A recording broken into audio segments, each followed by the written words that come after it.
Bienvenue dans cet enregistrement pour les personnes à haut potentiel. Je suis Siegfried C, je suis auteur, conférencier et surtout, je suis un surefficient à plein temps.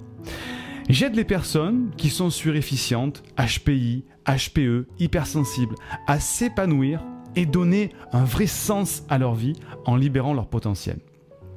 Ma mission, c'est de vous aider à apaiser le mal-être de vos différences en retrouvant votre authenticité afin de réaliser votre grande mission de vie, puisque chaque haut potentiel a une grande mission de vie à réaliser. En description, vous trouverez un lien pour faire partie de mes contacts privés avec qui je partage mes méthodes de développement humain. Vous rejoindrez alors cette communauté d'individus à haut potentiel qui, je le pense sincèrement, sont les seuls à pouvoir changer positivement le monde. Aujourd'hui, je voudrais voir avec vous si vous êtes vraiment une personne à haut potentiel, une personne surdouée. Ou alors, si votre enfant est vraiment surdoué, ça marche aussi de faire le test. Parce que peut-être que tous vos problèmes viennent du fait que vous êtes surdoué et que vous ne le savez même pas. Alors c'est possible, vous pouvez avoir un très haut potentiel et ne pas vous en rendre compte, voire même en souffrir et rater votre vie. Alors vous allez justement comprendre pourquoi dans cet enregistrement. Pour bien comprendre, je vais découper cet enregistrement en 4 étapes. Premièrement, pourquoi c'est important de savoir qu'on est au potentiel ou pas. Deuxièmement, je vais vous donner une description la plus exhaustive du surefficient et de son comportement. Troisièmement, je vous proposerai de faire un test en direct en prenant une feuille de stylo. Et quatrièmement, on va voir comment faire une fois qu'on a découvert son haut potentiel pour en faire une force et justement pas une tare. Alors, pourquoi savoir, pourquoi trouver, découvrir qu'on est au potentiel? Pour 2 raisons. Premièrement, c'est tourner vers votre épanouissement personnel. En sachant, en découvrant que vous êtes surdoué, ça améliore les choses pour vous d'en prendre conscience et de vous accepter en tant que surefficient. Mettre un mot sur vos souffrances, vos échecs ou votre mal, ça va vous apporter un soulagement immédiat. Et vous allez pouvoir prendre une nouvelle direction pour utiliser ce qu'on pourrait appeler votre super pouvoir à 100%. Mais ça va aussi amener à une nouvelle inquiétude. J'en fais quoi de ce haut potentiel? Où est le mode d'emploi de tout ça? Et il faut mettre beaucoup de pansements sur beaucoup de plaies, vous accepter, vous découvrir, le faire découvrir aux autres, et ça va apaiser beaucoup de choses qui va vous mener à trouver le nouveau mode d'emploi pour vraiment devenir vous, de rentrer dans votre peau en fait, de vous rendre le sourire extérieur et surtout votre sourire intérieur. Savoir que vous êtes surefficient, ça va mettre du sens. Vous allez revisiter toute votre histoire, votre passé, en ayant un autre regard qui va vous permettre de vous réconcilier avec vous-même et de vous sentir plus confortable avec vous-même et plus confortable avec les choix de vie que vous allez prendre. Deuxième raison, elle est tournée vers l'humanité, notre planète en tant qu'être, si on peut dire. C'est parce que ma vision, à moi, la mienne, à Siegfried, c'est que les hauts potentiels, tous les hauts potentiels, je mets tout le monde dans le même panier si on peut dire, sont là pour une mission humanitaire à grande échelle.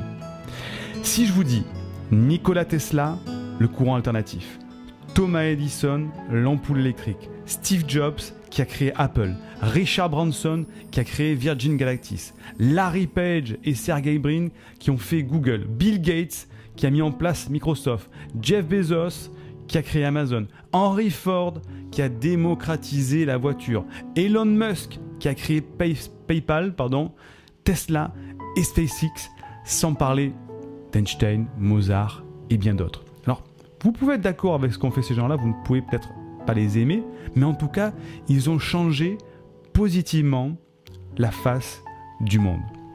Est-ce que vous voulez faire partie de ces personnes qui ont réussi leur vie? Développer le plein potentiel de votre douance, c'est le moyen le plus passionnant pour contribuer auprès de nos proches, de vos proches et de notre civilisation. Alors, il y a 2 manières maintenant de savoir si on est surefficient. Number 1, le test de QI, qui est un des éléments à prendre en compte, mais qui n'est surtout pas éliminatoire à mon sens. Et deuxièmement, il y a l'analyse du comportement qui est beaucoup plus fine et beaucoup plus intéressante.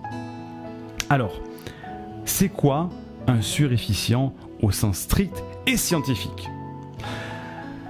La moyenne d'un QI normal, c'est 100. Le QI, c'est le quotient intellectuel. Et on a une moyenne qui est de 100. La science considère comme surdoué tout ce qui est au-dessus de 125 à 130 de QI sur l'échelle de Weiss. C'est le Weichler Adult Intelligence Scale. Donc, le QI, il va se décliner comme ça en une échelle qui va partir de, par exemple, moins 70, qui est un être qu'on appelle scientifiquement, c'est pas moi qui le dis, extrêmement inférieur. Entre 70 et 79, c'est bien en dessous de la moyenne. Entre 80 et 89, c'est en dessous de la moyenne. Entre 90 et 109, c'est la moyenne. Entre 110 et 119, on commence à être un petit peu au-dessus de la moyenne. Entre 120 et 129, on est bien au-dessus de la moyenne. Au-dessus de 130 et plus, on est extrêmement supérieur à la moyenne. Et là-dedans, tout ça, eh bien, les surefficients sont en général considérés aux alentours, au-dessus de 125, on va dire, pour prendre large, des personnes qui sont surefficientes. Le problème de ce test Weiss, c'est qu'il y a des individus au potentiel qui ont une intelligence originale, qui sont inventifs, créatifs, qui ont une pensée totalement divergente. Et ces derniers ont des formes d'intelligence que le test de QI classique n'exprime pas. Et inversement, une personne qui possède par exemple un rang social assez élevé, qui manipule aisément la langue française et les chiffres, aura de très bons résultats sans pour autant être une personne à haut potentiel. Et en allant plus loin, un haut potentiel éduqué dans un milieu défavorisé obtiendra sûrement un score de QI tout à fait normal. Le test de QI, c'est donc pour moi juste un des nombreux paramètres à prendre en compte. Et on va justement aller au-delà de l'image classique qu'on donne aux surdoués, qu'on représente comme des singes savants, des élèves modèles qui sautent des classes sans effort et qui réussissent tout dans leur vie. C'est bien le contraire justement. Donc je vais maintenant vous donner une description la plus exhaustive du surefficient et de son comportement. Et ensuite, je vous proposerai de faire un test en direct en prenant une feuille et un stylo. Alors, la description du surdoué. Venons-en. Peut-être que vous êtes un ou une surdouée qui vous ignorez. En tant que tel, vous vivez mal votre vie, vous êtes peut-être trop lucide, vous vous remettez sans cesse en question, vous doutez de vous, vous vous sentez atypique, déconnecté de votre entourage, vous ne vous sentez jamais à votre place, parfois vous vous ennuyez, vous êtes mal dans votre peau, bref, vous vous sentez un petit peu comme un extraterrestre. Eh bien, quand on est surdoué, on n'est pas forcément heureux et votre entourage a du mal à y croire parce qu'on pourrait se dire tout est beaucoup plus simple quand on est hyper intelligent. Vous avez une très grande lucidité, vous avez un regard très acéré sur le monde qui est surtout associé à une immense sensibilité qui complique considérablement la façon de communiquer avec le monde. Être surdoué, c'est une façon qualitativement différente d'être intelligent et bien souvent, vous vous sentez en décalage par rapport à l'environnement qui vous demande un véritable effort pour vous adapter. Ou alors, on vous a peut-être dit, tu sais toi, t'es un petit peu original, tu vois, t'es un peu bizarre, tu fais des choses un peu différemment, t'es vraiment quelqu'un de bizarre, toi, tu vois. Eh ben, de manière systématique, une personne à haut potentiel ne sait pas forcément qu'elle est surdouée. Je vous répète, de manière systématique, une personne à haut potentiel ne sait pas forcément qu'elle est surdouée. Elle ne sent ou n'imagine même pas avoir ce potentiel. Pourquoi ? Parce que c'est justement un mécanisme de l'intelligence de douter de son intelligence. Et si vous ne le découvrez pas, vous vous sentez mal dans votre peau. Ça peut aller jusqu'à engendrer des malaises, des crises d'angoisse, voire même une dépression. Parce que la dévalorisation et le manque de confiance sont des traits communs de tous les hauts potentiels qui peuvent les mener à avoir un parcours privé et professionnel chaotique, loin du rêve à l'américaine.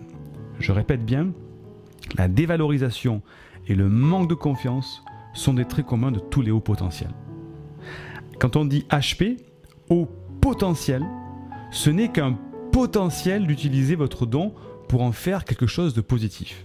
Et il y a beaucoup de hauts potentiels qui sont en échec scolaire, professionnel ou même sentimental. Donc, est-ce que vous vous reconnaissez peut-être dans la description que j'ai commencé à vous donner et que je vais continuer à vous donner? Vous avez une grande lucidité, une grande capacité d'analyse et de compréhension et de perception de l'environnement. Vous avez parfois la sensation de comprendre avant les autres, de comprendre autrement, différemment, et d'être toujours un petit peu décalé, et en même temps vivre tout le temps avec une sorte de réceptivité émotionnelle immense, une capacité à absorber en permanence les émotions qui crée au bout d'un moment une sorte de turbulence dans la façon de fonctionner au quotidien et de ne jamais se sentir à sa place. Vous êtes un insatisfait chronique. Vous vous sentez parfois coupable de cette sorte de, on va appeler ça de clairvoyance, de voir ce que les autres ne voient pas. Vous vous dites peut-être, est-ce que j'ai le droit, moi, d'être heureux dans ce monde qui est si compliqué? Vous avez parfois aussi, en tant que potentiel, un ennui existentiel, quelque chose d'insidieux, une difficulté au fond de vous à trouver des moments qui rendent votre vie pétillante. Vous faites toujours semblant d'être heureux, semblant d'écouter. Vous construisez ce qu'on appelle un faux self, vous construisez une image de ce qu'attendent les autres, de ce que les autres aimeraient que l'on soit en permanence au fond de vous. Et il y a ce doute. Vous essayez sans cesse de décoder comment fonctionnent les autres à l'extérieur et comment fonctionne l'environnement pour tenter de s'ajuster au mieux à ces attentes. Et c'est ce qui crée votre vulnérabilité, votre fragilité, parce que vous êtes sans cesse dans cet ajustement qui vous empêche d'être vous-même dans le bon tempo. La grande différence, c'est d'avoir pu grandir avec une estime de soi, en ayant une image de soi positive, en ayant eu la possibilité d'exprimer les aspects intellectuels de sa personnalité et les aspects émotionnels et sensibles qui donnent une force de créativité. Alors, je vais parler des femmes parce que c'est beaucoup plus difficile pour une femme de porter ce fardeau de la surefficience. Parce que les femmes ont moins tendance à mettre l'intelligence au premier plan de leur personnalité.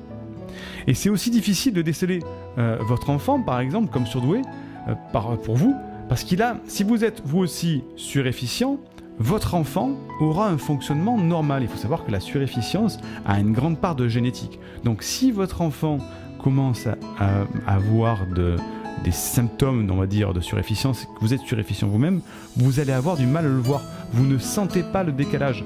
Comme votre enfant, vous pensez qu'il est normal, vous aussi, vous êtes normal. Là, je parle en tant que mère, en tant que femme. Donc c'est très particulier pour les femmes de voir, de déceler et d'accepter la surdouance. Qu'est-ce qu'on peut faire maintenant pour que vous soyez au clair? Eh bien, le test de douance de Monique de Kermadec dans son livre L'adulte surdoué à la conquête du bonheur. Il faut savoir que Monique de Kermadec, c'est une psychologue clinicienne, psychanalyste et écrivain française. Elle est spécialisée dans les questions qui concernent la précocité intellectuelle. Eh bien, elle propose un test. Un test, enfin c'est des questions et vous y répondez. On va le faire ensemble. Vous vous accordez un point à chaque question si vous vous reconnaissez totalement dans la description et 0 point si ce n'est pas le cas. Donc 1 point si vous vous dites waouh, ok, c'est totalement moi, je me reconnais, ou 0 si ce n'est pas le cas.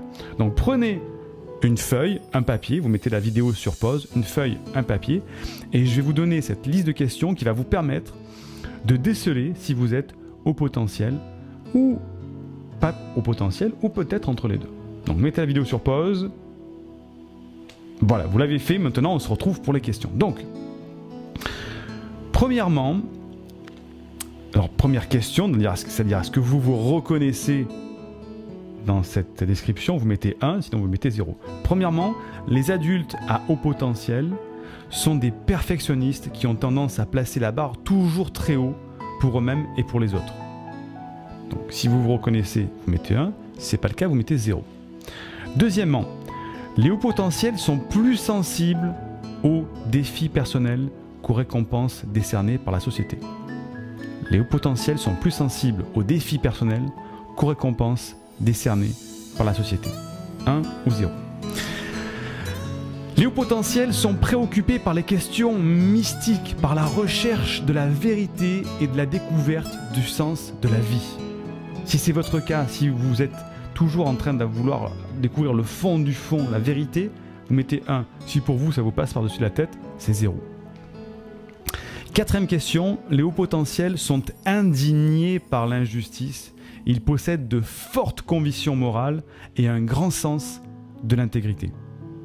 Est-ce que vous avez un grand sens de l'intégrité? Est-ce que vous avez des convictions morales très fortes? Vous mettez 1, sinon c'est 0. Les hauts potentiels sont capables de défendre ardemment leur point de vue et leurs idéaux. Donc, est-ce que vous, si vous avez un idéal, vous le défendez ardemment ou vous dites, bon, c'est pas grave, 1 ou 0. Sixième question, les hauts potentiels ont sporadiquement besoin de contemplation et de solitude. On a besoin de se retirer, de se mettre au sol, d'aller dans la nature, de se poser dans une pièce. On a besoin de contemplation, de regarder quelque chose, un paysage, et de se mettre au calme. Si pour vous, c'est le cas, vous mettez 1. Si vous, au contraire, vous avez besoin de faire la fête tous les jours, de voir du monde, de bouger, vous mettez 0. Septième question, les hauts potentiels ressentent de façon exacerbée leur environnement sensoriel. Ce que j'appelle exacerbé, c'est-à-dire qu'on va entendre plus fort, plus finement, plus détaillé. Par exemple, on va sentir les odeurs de manière plus forte et plus précise. On va aussi voir peut-être les choses de manière plus intense, les couleurs, les lumières. On va sentir avec les mains les textures sur la peau, parfois les habits, de manière plus intense, plus précise. Donc, alors c'est pas tous les sens, ça peut être qu'un seul sens qui est exacerbé, ça peut être plusieurs, mais parfois on ne s'en rend même pas compte parce que c'est devenu normal. Mais dites-vous, tiens, est-ce que parfois ce petit son que j'entends derrière de la tondeuse qui a 500 mètres, est-ce qu'il me gêne pour me concentrer? Ça, c'est une façon exacerbée de ressentir l'environnement. Est-ce que parfois le contact de certains tissus vraiment vous dérange parce que il y a un truc qui va pas, c'est parce que vous avez une façon exacerbée de ressentir ça. Même au niveau de la vision, est-ce que parfois la vision, les couleurs, la luminosité peut vous gêner? Si c'est le cas, vous marquez 1, sinon vous marquez 0. Huitième question, leur manque de confiance en eux les conduit souvent à l'autodérision et à l'autocritique, voire à l'autodénigrement. Un surdoué, comme je vous l'ai expliqué tout à l'heure, a souvent un manque de confiance en lui.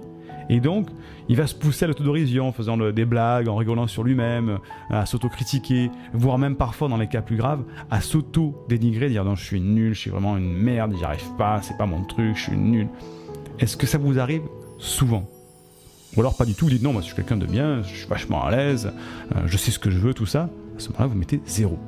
Neuvième question, dans les grandes lignes, l'adulte à haut potentiel parvenu à 35 ans a rarement connu de succès particulièrement exceptionnel. Je mets une petite parenthèse, donc je répète, dans les grandes lignes, l'adulte à haut potentiel qui est parvenu à 35 ans, 35, 40 ans, a rarement connu du succès, un succès particulièrement exceptionnel. Que ce soit dans le succès sentimental, professionnel, sportif, etc. C'est rare, hein, parce qu'un surdoué a du mal à exploiter, il n'a pas le mode d'emploi. Mais il se peut aussi, c'est pour ça que je mets une parenthèse, que certains hauts potentiels s'expriment de manière extrêmement performante dans une thématique et très peu dans l'autre. ça peut être le sport, ça peut être l'art, tout ça, mais en général, les statistiques le montrent, les hauts potentiels ont rarement connu de succès particulièrement exceptionnel arrivé à l'âge adulte. Est-ce que c'est votre cas ou pas votre cas? 10e question, le surefficient, le surdoué, le zèbre, mettez le mot que vous voulez, est doté d'une hyper-perception des 5 sens et d'un don de lucidité. Une hyper-perception des 5 sens et un don de lucidité. Ce qui veut dire que vous allez tout capter. En fait, peut-être que vous vous en rendez même pas compte, capter les sons, les odeurs, tout ça. Et tout ça va vous rendre hyper lucide, c'est-à-dire que vous êtes hyper attentif à votre environnement et vous êtes parfois même, c'est le problème des surdoués, vous êtes noyé par ces informations qui vous arrivent sans cesse, que vous ne filtrez pas, parce que vous voyez plein de choses et vous voyez tout, vous entendez des choses, mais en fait vous entendez tout, vous sentez des choses, mais en fait vous sentez tout, vous touchez des choses et en fait vous touchez, vous avez la sensation de tout, et vous avez une hyper perception des 5 sens qui va même jusqu'à un don de lucidité, c'est-à-dire qu'en fait, vous voyez presque tout avant que tout arrive. 11e question, le surdoué, le surefficient, l'hypersensible aussi, est maladroit en société et très maladroit dans les interventions en public. Donc, je répète, il est maladroit en société et très maladroit dans les interventions en public. Vous mettez 1, vous mettez 0. 12e question, le surefficient est doté d'un esprit de synthèse et d'une compréhension immédiate, une sorte de pensée magique. Il a aussi une capacité exceptionnelle à raisonner et un goût marqué pour le raisonnement. Le surefficient, sur le potentiel élevé, adore raisonner, adore réfléchir, adore avoir un problème à résoudre. Il aime bien modéliser, synthétiser, comprendre tout de suite parfois. Et ça, c'est une des grandes caractéristiques de haut potentiel. Donc si c'est le cas, vous marquez 1. Si ce n'est pas le cas, vous marquez 0. 13e question. Un surefficient haut potentiel n'a jamais perdu sa soif d'apprendre. Et attention, je ne parle pas de la soif d'apprendre à l'école, qui va adorer apprendre des tables de multiplication quand il est jeune. Non, c'est une soif d'apprendre tout, de se passionner pour des sujets qui peuvent être scientifiques ou d'autres sujets, mais une soif d'apprendre, de découvrir, de lire, de savoir comment ça marche, de savoir quel est le mécanisme qui est derrière ça, de voir pourquoi sur un théâtre, derrière il y a des cordes pour faire bouger les décors. Il y a une soif d'apprendre, et pas seulement la soif scolaire, hein, parce que souvent les hauts potentiels s'ennuient à l'école et n'ont pas du tout envie d'apprendre de manière scolaire. Donc je parle de soif d'apprendre de manière générale. 1 ou 0. 14e question. Le haut potentiel manifeste une attirance pour la complexité et la difficulté dans le choix des problèmes à résoudre, l'élaboration de pensées abstraites avec un large vocabulaire et une très grande indépendance d'esprit. Je m'explique. On a besoin en tant qu'haut potentiel de problèmes à résoudre, on adore ça, avoir des trucs à résoudre des problèmes, trouver des solutions. Donc entre deux choix entre tiens, tu veux résoudre ce problème qui a l'air simple, ou tu veux résoudre ce problème qui est super compliqué. Le haut potentiel dit non, donne-moi le problème compliqué, c'est le challenge pour moi de faire ça, vas-y, donne-moi-le. Donc il y a une attirance pour la complexité et la difficulté dans le choix des problèmes. Vous mettez 1 si c'est le cas, 0 si c'est pas le cas.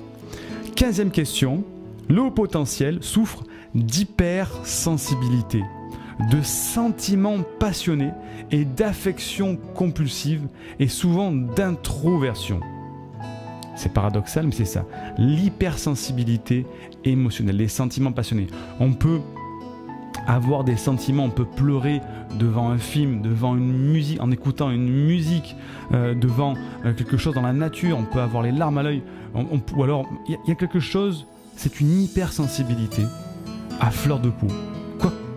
Un petit détail peut nous faire déborder rapidement au niveau des sentiments. 1 si c'est le cas, 0 si c'est pas le cas. 16e question, quoique doué d'empathie et de compassion, le haut potentiel souffre d'enfermement et de solitude. Malgré notre hypersensibilité, notre empathie presque extra-lucide, notre compassion, on souffre d'enfermement et de solitude parce qu'on ne comprend pas, on n'a pas le mode d'emploi du monde. Donc, est-ce que c'est le cas que vous soyez très empathique, très sensible, mais que vous êtes souvent enfermé sur vous-même et vous vous sentez dans la solitude? 1 si c'est le cas, 0 si ce n'est pas le cas. 17e et dernière question. Le surefficient a tendance à questionner et à contester l'autorité, à être anti-conformiste. Alors je ne parle pas de tête dure, hein, de négationnisme, je parle surtout de questionner et contester l'autorité parce que pour lui, il y a peut-être une manière plus efficiente de faire les choses. Si l'autorité me dit que voilà, pour remplir le verre, il faut le remplir comme ça, est-ce qu'il n'y a pas un autre moyen de le remplir de manière plus efficiente, sans déborder, sans perdre de l'eau par exemple? Donc on va questionner et on va contester l'autorité, dire mais non, attends, c'est peut-être pas ta solution, je suis pas d'accord avec toi. Donc c'est pas juste dire non, c'est pas la bonne solution, c'est parce qu'il y a une recherche derrière d'amélioration et d'efficience. Donc est-ce que vous avez tendance à questionner et contester l'autorité, à être anticonformiste, c'est-à-dire n'aime pas aimer parfois d'être horripilé par le conformisme, de faire comme un mouton? 1 si c'est le cas, 0 si c'est pas le cas. Ok, maintenant on fait le bilan. Vous comptez vos points, donc vous pouvez mettre la vidéo sur pause, vous comptez vos points, vous faites le total, vous additionnez les 1 et vous ne comptez pas les 0 bien sûr. Si vous avez moins de 8 points, vous n'êtes certainement pas surefficient, vous êtes normal. Tout va bien. Vous êtes quelqu'un de normal et c'est très bien. C'est parfait même. Si vous avez entre 8 et 12 points, vous êtes quasi sûr d'avoir un potentiel inexploité qui sommeille en vous et vous avez de grandes raisons d'explorer plus loin l'univers de la surdouance pour vous épanouir pleinement dans votre vie. Entre 8 et 12 points. Si vous avez plus de 12 points, ne cherchez pas midi à 14h, vous êtes surefficient. Vous devez absolument vous focaliser sur la maîtrise de votre don parce que sinon c'est un gâchis pour vous et l'humanité de ne pas accomplir ce que moi je considère comme votre mission de vie. Vous avez un don ultime, vous avez un surdon, il faut l'utiliser. Vous ne trouverez nulle part dans le monde des normaux-pensants, ce que j'appelle les normaux-pensants, les gens qui pensent normalement, qui ne sont pas surdoués. Donc vous ne trouverez nulle part dans le monde des normaux-pensants le fameux mode d'emploi qui permettra de vous comprendre vous-même et d'utiliser votre plein potentiel. Une fois que vous avez ou que vous aurez ce mode d'emploi, imaginez ce que vous allez pouvoir faire. Peut-être une véritable mission de vie claire qui vous permettra d'accomplir de grandes choses dans votre vie professionnelle et privée. Vous allez devenir une personne épanouie, rayonnante, alignée avec ses valeurs peut-être. Vous allez enfin avoir la vie que vous méritez au niveau matériel. Votre douance deviendra une monnaie d'échange et vous allez rentrer dans ce qu'on nomme l'économie de la connaissance, peut-être pour monétiser votre savoir. Je m'avance, mais vous n'en êtes peut-être pas encore à ce stade de réflexion, mais c'est le cas.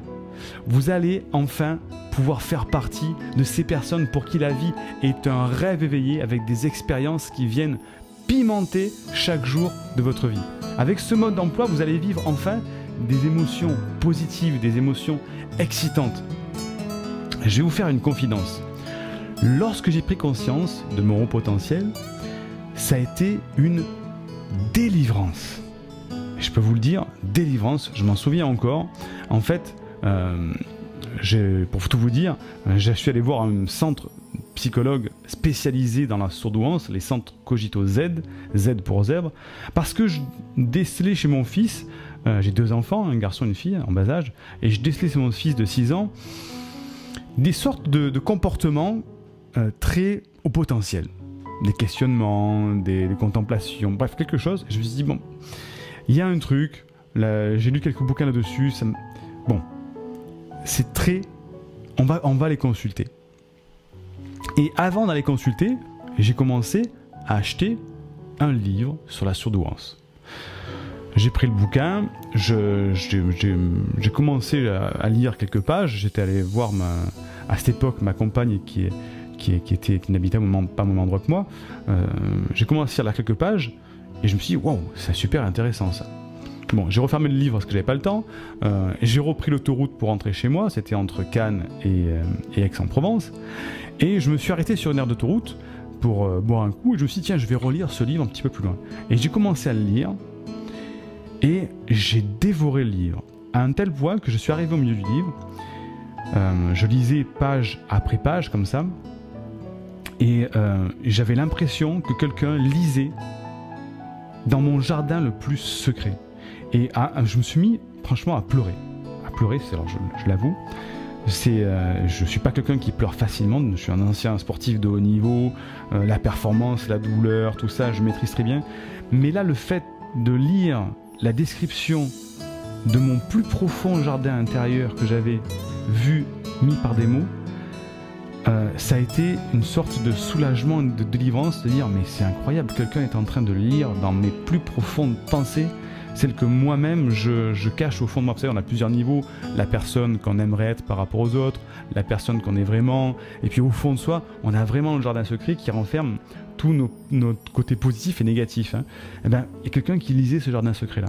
J'en ai pleuré ce jour-là.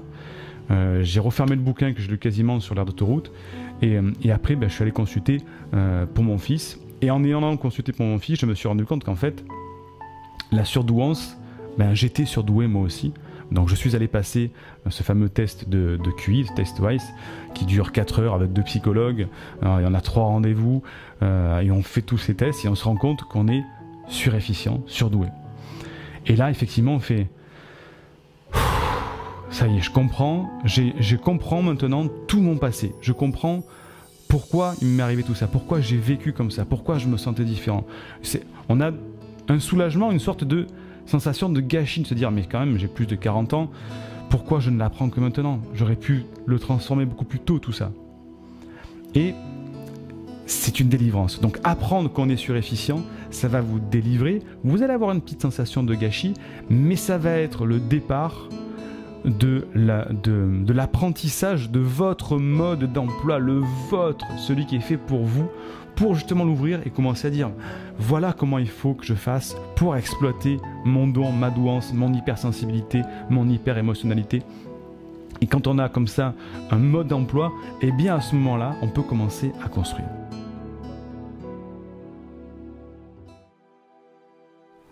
Voilà, si maintenant vous voulez aller plus loin et découvrir votre mode d'emploi justement de surefficient, eh bien je vous propose de faire partie de mes contacts privés pour ne rien manquer de mes conseils. Je partage très régulièrement des enregistrements de conseils comme celui-ci. Je partage aussi des conférences en direct dans lesquelles vous pouvez interagir. Je partage aussi des interviews d'experts qui vous donnent leurs conseils. Et je vous fais part de mes recherches et de mes découvertes dans cette thématique de la douance. Le lien est en description. Si cet épisode vous a plu, pensez à le liker, à laisser un avis parce que pour moi c'est un énorme plaisir de lire ce que vous mettez, et surtout, partagez à une personne à haut potentiel émotionnel ou à haut potentiel intellectuel que ça pourrait aider. On est nombreux, il y a un mouvement qu'il faut lever, il faut aider toutes les personnes à haut potentiel, donc partagez à une personne où vous dites tiens, je pense que cette personne-là, elle a peut-être un haut potentiel quelque part, tiens, je lui partage la vidéo, elle pourra faire le test et peut-être qu'elle va se reconnaître. Et n'oubliez pas, surtout, j'aime bien cet adage, si vous faites ce que vous avez toujours fait, vous aurez les résultats que vous avez toujours eus. Je répète, si vous faites ce que vous avez toujours fait, vous aurez les résultats que vous avez toujours eus. Si vous voulez vous épanouir, c'est le moment de changer votre façon de faire parce que chaque seconde de votre vie est une seconde de plus pour prendre une nouvelle voie. Je vous dis à très vite.